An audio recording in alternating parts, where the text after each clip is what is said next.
Hello everyone, good day. My name is Brent Paul Makasilig and I am presenting what I have selected of the indigenous people, which are the Tausug.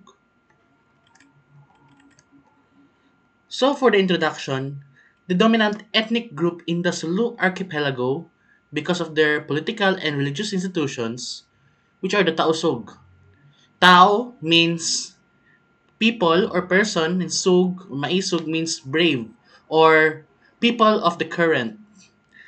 They occupy Holo, Indanan, Siyasi, and Patikul in Sulu, which is now under the BARMM or the Bangsamoro Autonomous Region in Muslim Mindanao. There are also scattered settlements in Zamboanga del Sur and Cotabato. So they start all the way from Malaysia. Land is traditionally owned by the clan and controlled by local leaders known as datus or sultans.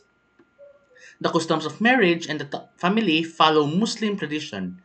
Kinship solidarity is very strong among the Tausug, and married children often live near or in the same household with parents of the husband.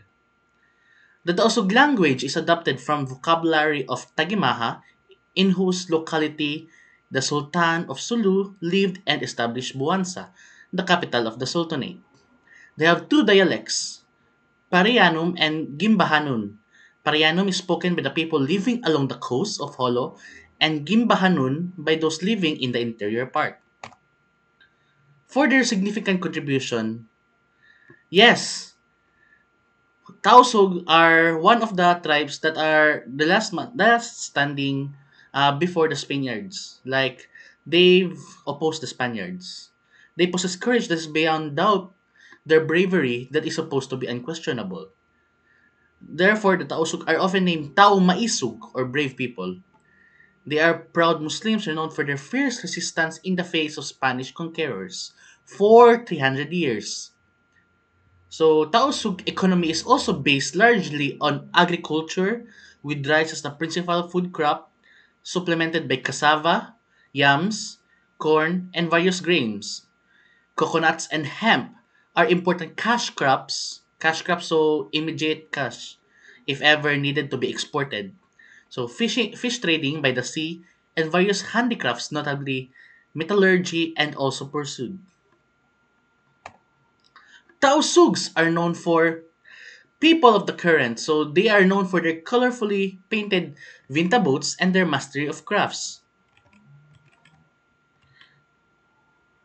They also know that they are for their pangalay, a traditional form that predates Christianity and Islam in the Philippines Sulu archipelago.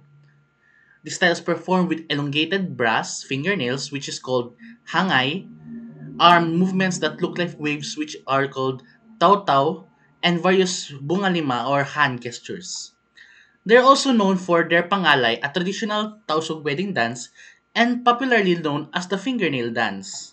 As I've stated earlier, from this, it's called hangay for the fingernail. So this is executed here.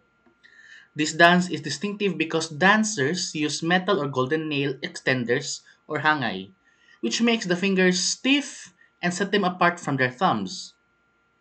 The pangalay imitates the mythical Sarimanok bird. Yes, Sarimanok bird, a reincarnation of a goddess who loved a mortal man. So after that, a Tausug marriage is usually arranged by the parents, with the exception of the children of brothers, first and second cousins, are favorite spouses. Marriageable women are kept in relative seclusion to protect their value to their family. Interesting facts about Tausug. So the strongly Tausug follows the Sunni Islamic beliefs and practices. So yes, they have their beliefs, like for example, for their God, which is called Allah. Same with the Christians, we call it Jesus, like that. According to the Taosugs, the human soul has four souls which leave the body when they die. The life soul related with blood and the spirit soul connected with dreams, the soul of breath, along associated with life and the transcendental soul. The body of the deceased will go to hell to receive punishment for the sins committed while he was living, various charms and beliefs in spirits in order to gain success and good fortune are still a great part of their daily life. Also, in addition, they also have the belief that the pigs are carriers of sins, like the dirty beliefs of the Tausug, like in Muslim majority, like they don't eat the pig. It's because may kasalanan daw yun. Marumi daw yung pig. Muslims Muslims often bury people the day after they've died. At the very least, a Muslim funeral will happen within 3 days after death. This is because Muslims do not believe in embalming or using chemicals to preserve the body. Islam says that the body should decompose naturally in the ground. So these are the references. So any questions? Just comment down below, and thank you everyone.